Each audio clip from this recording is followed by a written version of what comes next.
Olá, metonautas, como é que estamos? Estamos em mais uma live aqui. Hoje, com dois alunos também da Universidade Metodista de São Paulo. Então, temos o Gabriel Campi. O Gabriel Campi é formado em Relações Públicas, mestre em Comunicação Social e Libras, pela Metodista de São Paulo. Foi presidente do Conselho Municipal da Pessoa com Deficiência na região de São Bernardo do Campo e hoje é doutorando na comunicação também lá na Faculdade Metodista.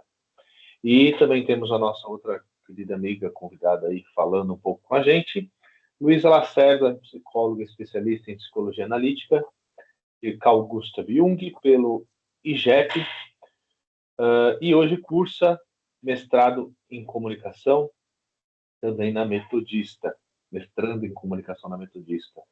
E esse que vos fala aqui, Javier de Picorperol Loparte, ator, diretor, professor e psicólogo, especialista em saúde mental e mestrando em psicologia da saúde. Nosso tema de hoje, a gente vai falar um pouquinho sobre narrativas e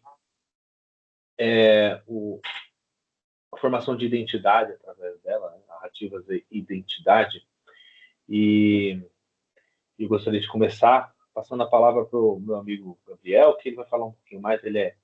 Ele é o principal aqui da noite, que ele do dia, ele é o formado em comunicação, então acho que ninguém melhor do que ele para começar falando, né?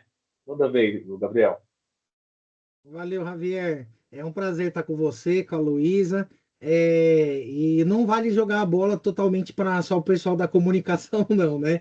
Apesar que, assim, quando a gente vive dentro de todos os cursos da comunicação, sempre voltado para isso, dou aula também na área, a gente acaba olhando as coisas sempre de uma forma mais ampla, né? Então, aí, até já falando direto ao ponto, quando você comentou de narrativas, algumas pessoas, às vezes, tá tão comum hoje em dia, em qualquer âmbito, né? Seja na política, na escola, nos trabalhos e tudo mais, as pessoas falam narrativa, narrativa, narrativa, e às vezes acaba confundindo, né? Acaba ficando uma coisa até meio assim, desleixada, né? Mas o que de fato é. Mas assim, eu gosto de pensar narrativas até associando questões de histórias, né? Contadas, mas mais do que isso, estruturas que dão sentido, né? Que são organizadas através de eventos, de experiências das pessoas, e que, na teoria, tem uma sequência coerente, né? Tem um significado, todas essas construções, essas estruturas de sentido, por isso que a gente acaba falando narrativas. Mas, na verdade, seja elas de um indivíduo ou de um grupo todo, eu gosto de pensar elas, até associando com a própria questão de identidade, eu gosto de associar elas com a questão relacional, né? Porque a própria comunicação, comunicação social, comunicação, ela é uma questão relacional, né? Ela não é só um emissor que dá uma informação e o receptor que recebe, ou o meio de comunicação que foi essa mensagem, a informação, mas na verdade ela é uma coisa cíclica, né? Uma coisa contínua. Então ela faz parte de tudo e ela existe porque existem linguagens, né? Diferentes linguagens que são da comunicação, que é a comunicação por si só. Então, isso faz com que a comunicação social esteja em tudo, inclusive nessa estrutura de sentidos que são as narrativas, mas ao mesmo tempo também das próprias construções de identidades, né? Então, eu penso, tem até um termo que é as narrativas identitárias, vamos dizer assim, que nada mais é do que modos de expressar e realizar as identidades através das interações sociais, né? Então, só vai existir uma identidade se existe interação, se existir questões relacionais, seja consigo mesmo, com o outro, mas aí eu tenho certeza que a Luísa aí já pode falar também um pouquinho mais, porque como é da área da psicologia e tudo, então eu sei que essa questão de relação é uma coisa bem importante, né? Você vai falar um pouquinho aí também? Claro, Gabriel. Cumprimentá-los aí pelo convite, muito obrigada por fazer parte aqui dessa live. Você falou uma coisa muito interessante, assim, da questão relacional, né? A constituição do sujeito, ela se dá na relação com o outro, né? Então, vamos voltar um pouquinho lá na psicologia do desenvolvimento, quando no ato da amamentação, o bebê ele se reconhece pelo reflexo, pela imagem dele nos olhos da mãe. Então, ali é o primeiro momento em que o bebê ele se relaciona com algo externo, que no caso é a mãe, e ele se vê ali. Então, essa construção de identidade, ela começa no ato relacional. Ela começa e ela se dá no ato relacional.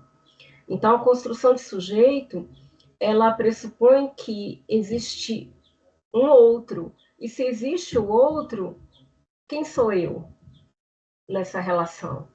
Né? Então, essa construção relacional, ela vai se dar ao longo da vida e ela é inacabada, né? Porque as histórias e as narrativas e o sujeito ele vai se construindo e se elaborando também pela narrativa da própria experiência. Então, essas narrativas, elas constituem, organizam e elaboram o sujeito, né?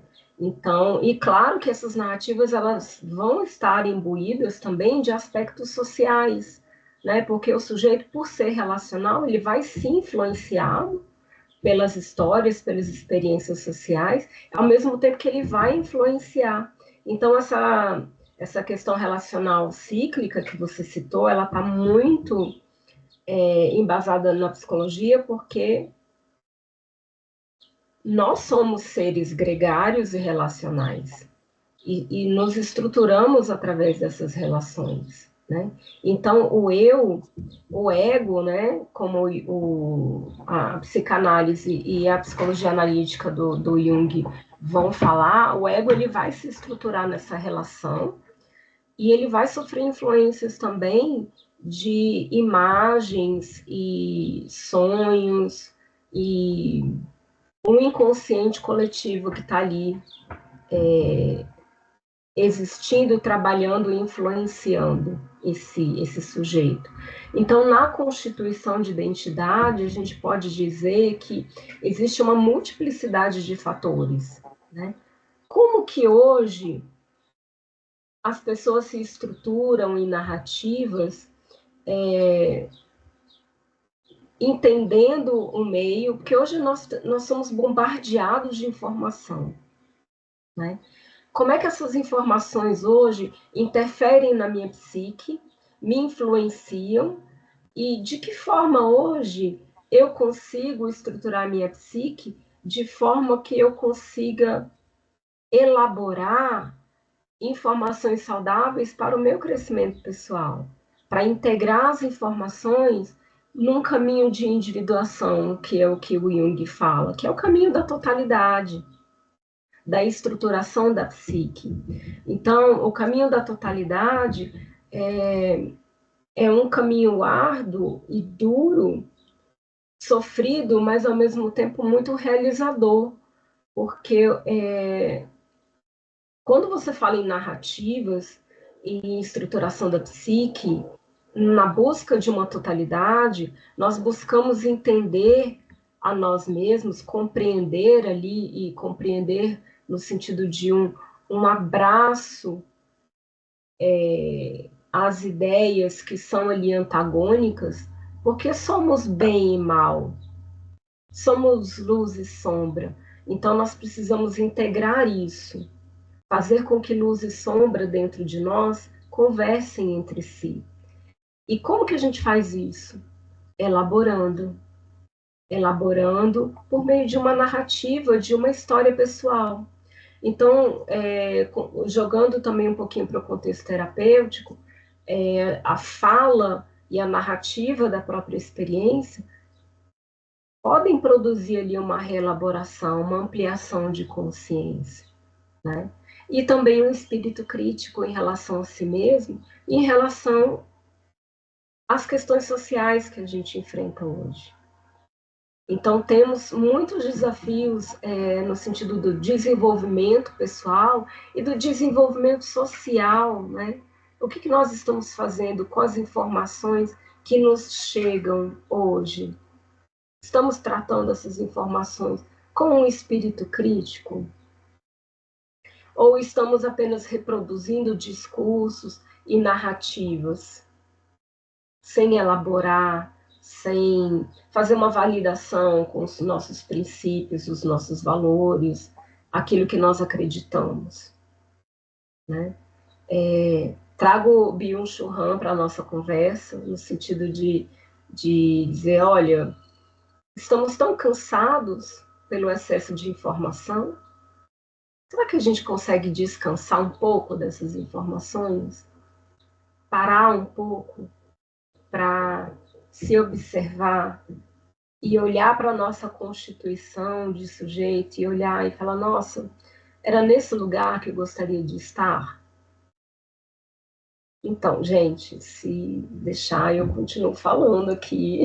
Não, achei legal, você comentou, na verdade, tudo, né? Mas logo no início, quando você falou da amamentação e tudo mais, tal, e é lógico, toda essa construção, tanto das narrativas e das próprias identidades, da questão da memória, né? Porque mesmo com informações corretas ou não, toda experiência de vida, individual ou coletivamente, a gente tem memórias, né? A gente tem coisas que vão sendo armazenadas e vão dar base também para a construção das identidades, né? Eu acredito que assim a identidade ela é construída de forma social e de forma narrativa automaticamente, mas através de histórias que os indivíduos contam tanto para si quanto para os outros, mas com base nas experiências e nas memórias que elas têm, né? Ou que tiveram e tudo mais. E elas vão propagando isso também, né? Desde que é lógico, se identifiquem com isso, são coisas que vão agregar na história, na narrativa delas. Isso vai fazer parte, né? Essa memória faz parte das identidades.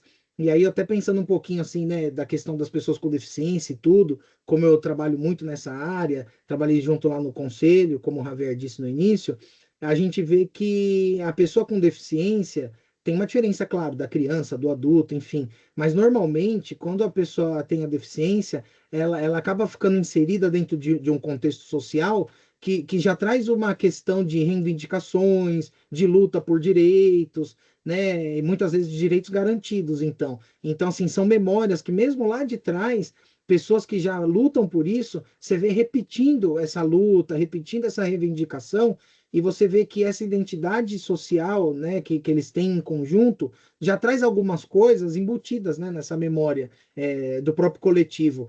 É lógico que assim, quando até me perguntam, poxa, mas será que precisa de mais leis e tudo para diminuir essas reivindicações e aí sim ter as coisas em prática? A gente está no Brasil, né? A gente não precisa dizer, tem lei, tem demais, muitas leis. O que falta provavelmente é botar elas em prática. Então, na verdade, assim, as pessoas têm direitos garantidos. E como na própria estrutura do Brasil e na história do Brasil, a gente sabe que às vezes tem muita lei, mas por não se aplicar, independente do grupo social, você tem que lutar e reivindicar por um direito que já é garantido. Então, isso já fica na memória, né, dos grupos, vamos dizer, dos grupos minoritários em geral, né, sociais, que eles já têm isso embutido dentro da própria identidade deles. Né? Então, na verdade, são narrativas que às vezes vão se repetindo também, até mesmo porque a parte externa, né, falando do país, a questão social, ela permanece a mesma. Então, os grupos, mesmo que vai tendo modernidade, vai tendo novas formas de se passar informação e como é passado também, e quais são as informações, existe um quê de repetição, né? Eu acho que talvez na psicologia deve explicar bem, você até comentou dessa questão contínua, cíclica, mas a gente percebe que são narrativas que acabam se repetindo muitas vezes e não tendo muitas alterações na sua base, né? Como que a psicologia vê isso também, dessa questão de repetição, enfim, ou de. Deixa eu fazer um adendo rápido aqui. Sim? Eu estou estou estudando muito narrativa por conta da minha análise de dados, né, da dissertação. E aí, eu estava conversando com a professora Roseli Pioli, e ela é especialista na área, né, mestre em comunicação, e a mestrado dela, ela é doutora em comunicação, e o doutorado dela foi voltado sobre narrativas. E ela estava me explicando alguns passos da narrativa, né, falando sobre que a narrativa ela tem uma estrutura, né, eu anotei aqui, estou olhando para o lado que eu estou colando. Apresentação, expectativa, quebra da expectativa, que é a geração de conflitos, e o retorno do equilíbrio, né?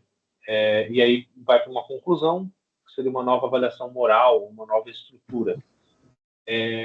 Eu estou usando Aristóteles no meu mestrado, e o Joseph Campbell, né, que vai falar sobre a jornada do herói, e que são duas narrativas ali que elas se dialogam, né, que é a narrativa da poética do Aristóteles, da construção dramatúrgica da tragédia, e dentro da jornada do herói a gente tem o que hoje a gente considera como a jornada de vida, né, independente do gênero, se é homem ou mulher, mas é a jornada de vida. Nós temos a jornada da heroína, que fala sobre questões bem mais femininas do que tão generalizado como a jornada do herói, né? A jornada do herói ela é mais objetiva de um modo generalizado, assim, diferente da heroína que fala especificamente da vivência da experiência mulher, né? Enfim, e elas, as duas, fazem a mesma trajetória, né? Talvez com outras nuances no caminho, mas sempre que a gente pensa em uma construção identitária ou num desenvolvimento para um eu, né, ou dentro da individuação, ou um eu diferenciado do eu anterior, né, que é um caminho para a individuação, sempre tem essa trajetória de ter uma estagnação, de ter um local preservado, né, de conforto, de tranquilidade, e aí vem esse objeto externo que gera algum tipo de movimento, e esse movimento ele gera um desconforto, uma quebra de expectativa, um conflito, né?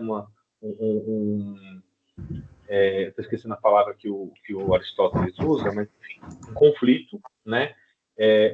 E esse conflito vai se caminhando para um clímax, né? Quando a gente chega no clímax, que seria o desatar do nó, né?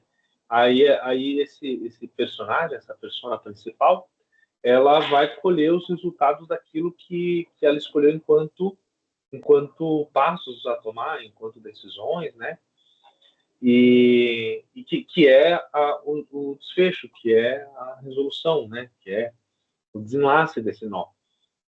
E aí é onde ela muda para um outro ciclo, muda para um outro movimento, né? Uma outra situação, né? Ela está num outro fluxo. E aí o Joseph Campbell fala do retorno desse herói, né? Ele retorna para o seu país de origem para poder fazer o confrontamento da pessoa que ele era com a pessoa que ele é, né? Então eu acho legal isso também na psicologia analítica, que a gente faz essa parada de olhar para trás, né? Falo que a psicologia analítica é um porquê e para quê, né? Então a gente olha para frente, mas também olha para trás, de enxergar que é onde a gente estava para onde a gente está hoje, né? E de que forma esse movimento ele te tira de um lugar e te coloca em outro, né? O Jung também fala sobre essa narrativa, também na mesma leitura, com menos divisões, né? São 4 só, mas na mesma leitura, assim, né? De estar estagnado e uma força que te movimenta e depois você estagna de novo, mas num outro lugar, numa outra dimensão, né? É só um adendo que eu queria fazer. Pode falar, Luísa. Muito interessante, Javier, você trazer a jornada do herói, porque realmente ele é um caminho de ampliação de consciência e é um caminho de uma mudança profunda, né? Então esse herói ele retorna para o seu lugar de origem e ele se percebe ali não cabendo mais em situações em que ele cabia antes, né? Então existe ali um desencaixe, né? Com relação a uma vida que ele vivia anteriormente, porque ele já passou por uma mudança profunda, ele já não é mais a mesma pessoa, né? E é muito bacana mesmo estudar o mito do herói, assim, é uma narrativa de construção de identidade muito potente, muito poderosa. Agora, respondendo ao Gabriel, aquela questão sobre a repetição, né? Da narrativa e do discurso das pessoas com deficiência, eu vejo essa repetição como uma narrativa de resistência. Porque nós vivemos uma sociedade hoje com muito preconceito ainda com relação à pessoa com deficiência. De fato, nós temos leis garantidoras, mas muitas leis ainda carentes de regulamentação, né? Nós tivemos agora recentemente o reconhecimento da pessoa com fibromialgia como pessoa com deficiência, mas é uma lei que ainda carece de regulamentação, ou seja, ainda há um caminho longo a ser trilhado com relação ao reconhecimento, né, dessa pessoa com deficiência. E vejo que muitas das narrativas de resistência, sejam de pessoas com deficiência, minorias, né, a pessoa preta, a pessoa negra, né, tem também a população LGBTQIAPN+, que também tem um discurso de resistência. Esses discursos de resistência, eles têm uma função social de buscar uma igualdade de tratamento e de buscar reconhecimento social, porque ainda precisamos, enquanto sociedade, crescer e nos desenvolver e tratar as pessoas com mais igualdade, né? Então, tratar desigualmente as pessoas que são desiguais está na Constituição Federal. A gente precisa tratar diferentemente para reconhecer esses direitos, né? Não para discriminar, mas para reconhecer os direitos e para eliminar as barreiras à inclusão dessas pessoas. Então, precisamos sim evoluir, precisamos sim ter e dar voz a essas narrativas de resistência, entendendo que eu sou o outro e o outro sou eu, porque somos iguais, mesmo sendo desiguais em algum aspecto, né? Não sei se eu consegui responder assim, faticamente, Gabriel. Me diga aí se você está satisfeito. Eu acho que a visão da psicologia sempre contribui muito, né? Em todos os aspectos, claro. Eu sempre volto muito para a questão da comunicação social, claro, né? E aí tem tudo a ver, porque mesmo se fossem pessoas iguais, vamos dizer assim, né? Até entre nós, tal, cada pessoa ela tem a sua forma diferente de perceber, né, o mundo, de perceber as próprias experiências que tem e também de repassar as informações. Uma mesma informação, uma mesma experiência, uma mesma vivência que eu e você a gente pode ter, nós vamos utilizar linguagens diferentes para transmitir essas memórias, né, essas experiências. Então, a comunicação social ela vai estar aí justamente nas relações, né? Vão ter interações com nós mesmos, um com o outro e também com outros, e às vezes esses outros vão receber uma informação de um jeito de mim, outra de você, mas querendo ou não, mesmo se fosse igual, né, o que eu quero dizer é que ele vai ter a percepção dele também. A forma dele perceber isso, mesmo se fosse todos os mesmos discursos, as mesmas narrativas, já vai criar uma identidade própria e, querendo ou não, uma que vai contribuir com a identidade do coletivo. Né? Eu digo isso porque uma pessoa com deficiência, dentro da própria questão da pessoa com deficiência, a gente tem vários grupos, né? Tem os surdos, tem os cegos, tem as pessoas com TEA e por aí vai. E cada um desse grupo vai ter uma percepção diferente de como que é lidar, ter essa resistência, né? Essa luta por direitos, mesmo que todas elas também tenham leis ou que sejam leis que poderiam ser melhoradas, cada um dentro das suas vivências, da sua experiência, vai ter uma coisa para passar, né? Uma identidade própria, uma questão de as suas reivindicações marcadas por questões específicas, e ao mesmo tempo elas fazem parte de um grupo maior que também tem uma identidade em comum, né? Que é a questão da exclusão, por exemplo, social, da questão de se verem diferentes de uma maioria, sem contar que dentro deles também já vai ter essas diferenças, igual eu disse, mas aí que eu acho bem interessante, né? Quando a gente fala de narrativas identitárias, a gente pensa, vai ter que pensar na questão social, né? E nas interações dessa questão social, sejam elas individuais ou coletivas, mas são coisas que são processos dinâmicos, né? Que vão conectar recursos culturais, contextos locais, situações, vivências específicas, mas todas elas vão dar algum significado para a memória delas, para a experiência delas. E a partir do momento que tem esse significado, se tem a narrativa. Né? É muito comum, muitas pessoas falam da questão da narrativa como uma coisa do passado, presente e projeções para o futuro. De certa forma, vai ter um começo, meio e fim, claro, senão não é uma narrativa, mas é lógico que em muitos casos, mesmo que não se tenha ainda o fim, mas apenas uma projeção, né, do futuro, a gente tem uma questão coerente, né? Então é uma sequência, querendo ou não, que dá sentido para as coisas. Por isso que ela se torna narrativa. Porque também, se não tiver sentido, não deixa de ser, deixa de ser narrativa, de certa forma, né? Mesmo não perdendo a identidade. Enfim, ao mesmo tempo, eu gosto de dizer que essa frase, ao mesmo tempo que é simples, é complexa, né? É igual a comunicação, a psicologia, mas em resumo, eu acho que são essas questões, né? A gente poderia falar, a gente está falando de pessoa com deficiência, mas a gente poderia falar aqui de qualquer tipo de grupo ou de qualquer tipo de situação, a gente poderia falar dos professores. Nós aqui, como os professores, né? Os professores têm as suas narrativas identitárias, têm as suas memórias, que a questão contínua, igual você comentou. Então, assim, falar de narrativa e identidade não é a mesma coisa, claro, mas com certeza são complementares, né? Uma se constitui através da outra, né? Isso, Identidade se constitui através da narrativa. Muito legal o assunto. Eu quero puxar um questionamento final aqui, que o nosso horário já está dando.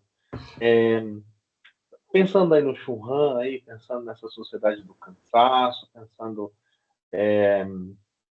nessas narrativas que são de grupos minoritários, né? Narrativas de resistência, que eu acho que, por vezes, elas se apresentam muito mais organizadas e com um contexto histórico, né?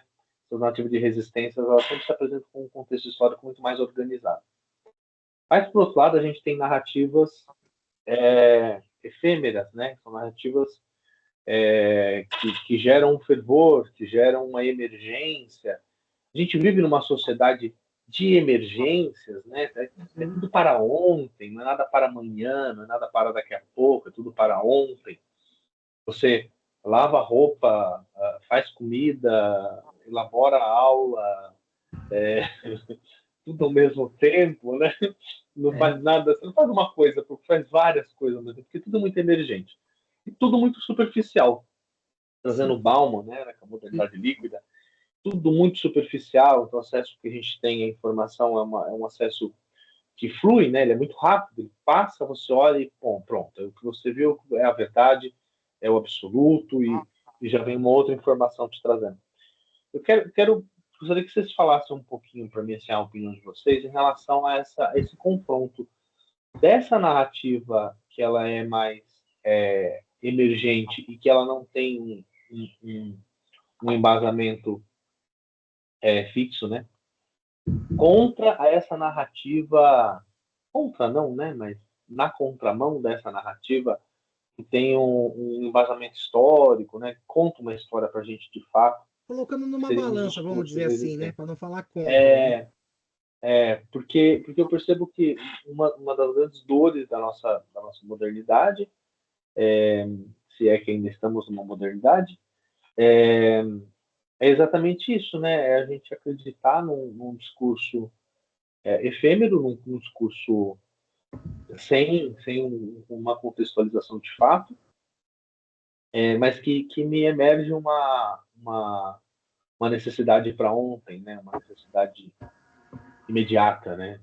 Porque eu acho que isso cega um pouco, isso silencia um pouco esses grupos minoritários, né? Sim. Mas com que cala esses grupos minoritários, né? Não é o momento não é o lugar de fala do cego, não é o lugar de fala do PCD, não é o lugar de fala do LGBT, porque não é emergente, não é um momento, não há necessidade de ouvir vocês agora. O emergente agora é eu virar CEO da minha empresa, entendeu? Sabe? Queria que vocês falassem um pouquinho para mim, para a gente poder fechar e já dessem umas considerações finais aí para a gente poder se despedir da galera. Essa questão do excesso de informação e das narrativas que nós reproduzimos, né? Porque o que a gente percebe, assim, nós temos pautas de discussão social, né? Que são pautas, como é que a gente pode colocar isso?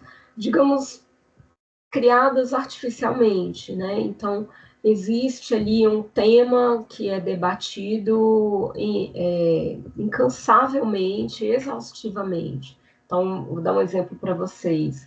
Aquela situação do FELCA, que trouxe à pauta a questão da adultização das crianças, que foi um tema amplamente discutido, até a exaustão, né?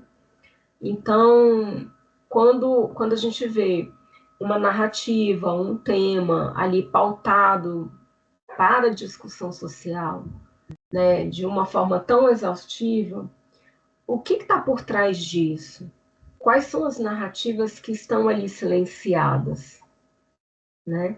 Então, muita coisa é silenciada, muitas situações são silenciadas para que outras sejam discutidas exaustivamente. A interesse de quem?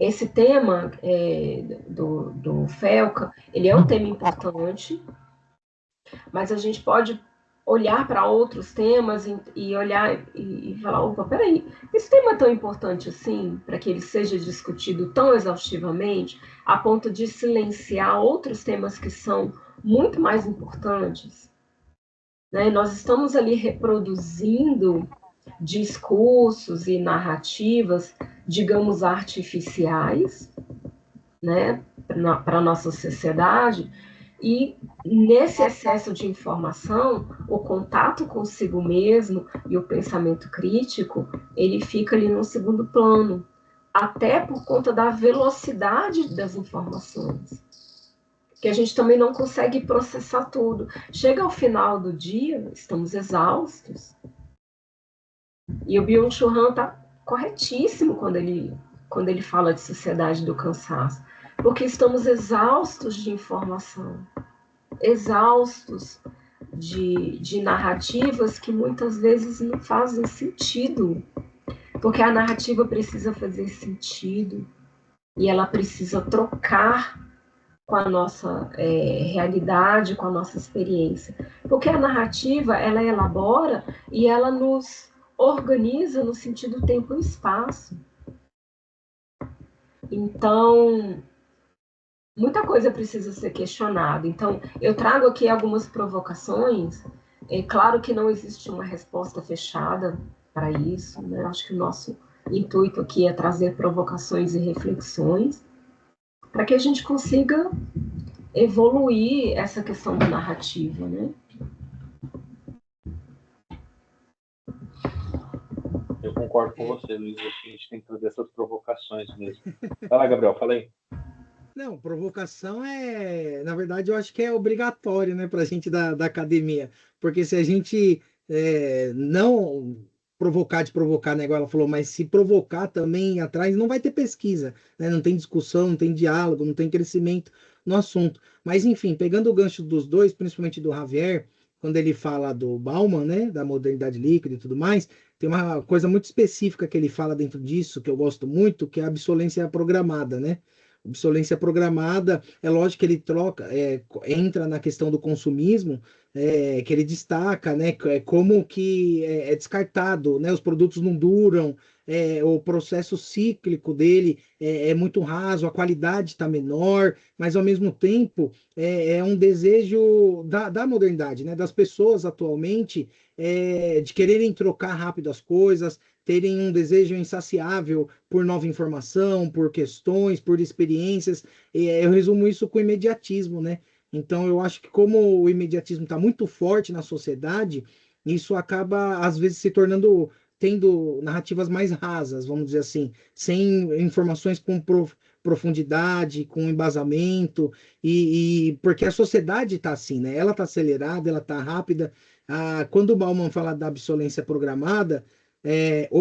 né, programada, ele fala da questão, claro, de mercado, da questão do fenômeno técnico, que é isso, do consumismo, mas ele também associa isso com a questão de um fenômeno cultural, né, cultural e social.